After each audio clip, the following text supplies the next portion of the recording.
Today from itch.io, we're looking at Blackout, which is the polished version of a game made by a few different devs from Fresh Game Studios at Ludum Dare Game Jam 48 in 2021.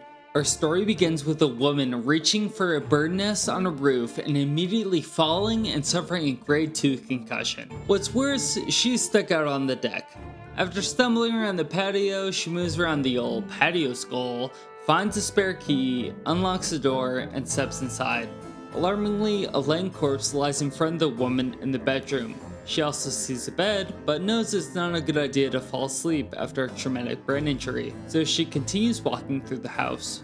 There is a vicious creature in the way of the stairs, so the woman goes around the rest of the second story in search of something to tame the beast. Running into the adjacent room, we can take a look in the mirror and confirm that we are indeed a goth girl, or GG for short. GG finds a shiny bell on top of a shelf, but it's just out of reach. We also find Freddy Fazbear, further complicating whatever the current game theory is of that series. In the other room, the game devs smirk on the wall while GG grabs the most versatile tool of the game, the step stool. We bring it back to the other room, grab that shiny bell, and throw it down the stairs to distract the monster. Heading downstairs, we find a lighter on a table and also a lot of other rooms. Going immediately to Gigi's right, we find a Jason Voorhees looking fella and he's hungry for blood. Oh no, they just want cigarettes. In the kitchen next door, we use the stool for the last time to grab some mystery meat in a shelf above the stove. You never know when you need some loose mystery meat, so we keep it on our person for a rainy day. There's also a door to the garage, so we walk through to see what we can find. Hopefully some more mystery meat. Cutscene time. GG approaches the freezer until a creature jumps out and swipes at us. The creature won't take the mystery meat and doesn't want our handy stool either, so after clicking on everything in the room, including these golf clubs several times, we exit and look for something to scare the beast away. In the living room, we find another corpse and a fat jack-o'-lantern in the fireplace. GG also discovers that there's a mystery safe behind the painting. What could be back there? Family secrets, money, blocks of coke? Dunno, but we won't know until we bust that sucker open.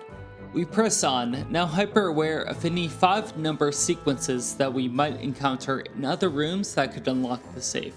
Next, we approach our toughest rifle yet, duct tape over a door. This seemingly military-grade duct tape is too strong to rip off. There's also a mysterious vent nearby. Obviously, a stool should be used here to pop it open and crawl inside, but no dice. The final room has a corpse that's barely clinging to life. D-R-I-N-K, they plead. So far, this house has been drier than the Sahara, but maybe we can scoop some toilet water from the bathroom that is sealed off.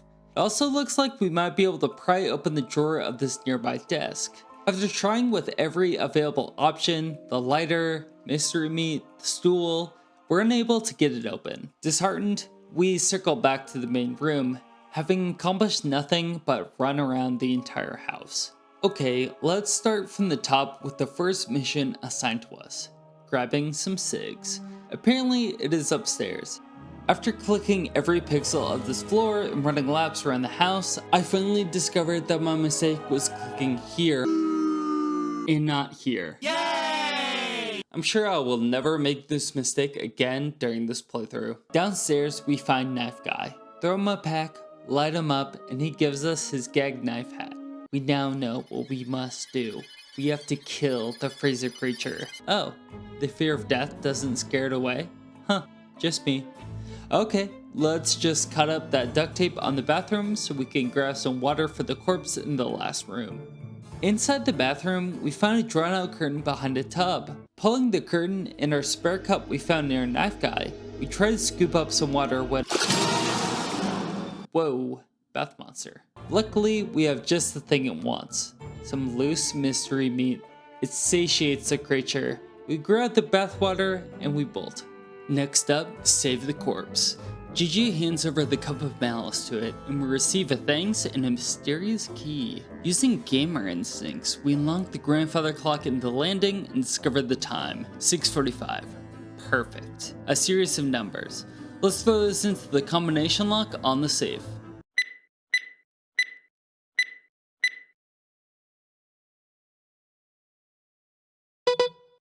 Alright, so the clock isn't the combination. Since we hit another dead end, we explored the house with Gigi, clicking on every pixel for a long time until I realized that this golf club thing is different than the rest of the golf club things. So, for my efforts, Gigi is granted a crowbar. Time to apply a little elbow grease to this desk. We rip open the drawer and find the actual series of numbers for the safe.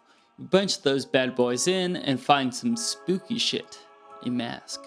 Okay, let's do this. Scare the freezer monster. We get in there and it runs back into the freezer, and then on the top of the freezer we find some scribbled directions. With these scribbles, we finally have some directions for this clock business. But wait, what is that chanting? Wandering back to the landing, it grows stronger and stronger. Following the scribbled directions and setting the clock to a different time, Gigi reveals the secret passage under the stairs. We go down the stairs, armed with our trusty stool and a deep dent in our amygdala from an untreated roof fall, ready to fight off any funny business. Louder and louder, we approach the Satanists and then cutscene time again. It turns out Gigi's real name is Marilyn and we're all at a cool Halloween party. The reason Marilyn went on the roof in the first place? To grab some bird feathers for a little basement ritual. The lead 16-year-old thinks Marilyn should go upstairs and bandage their head, so we go up unaccompanied and learn that all that spooky stuff is symptom of the dark and a blow to the head. The corpses? Just some pickled goods. The big spiders? Just some Halloween decorations. Marilyn comes back to where it all began, scoffs at the inefficiencies of teenage summoners, and, potentially still suffering side effects of her brain injury, grabs a broom and jumps off the patio. Luckily, Marilyn's actually a witch and flies off into the moonset. So that was Blackout. It's a fun little game. You can find the link to this game on itch.io in the description below, but thanks for watching and I'll catch you all next time.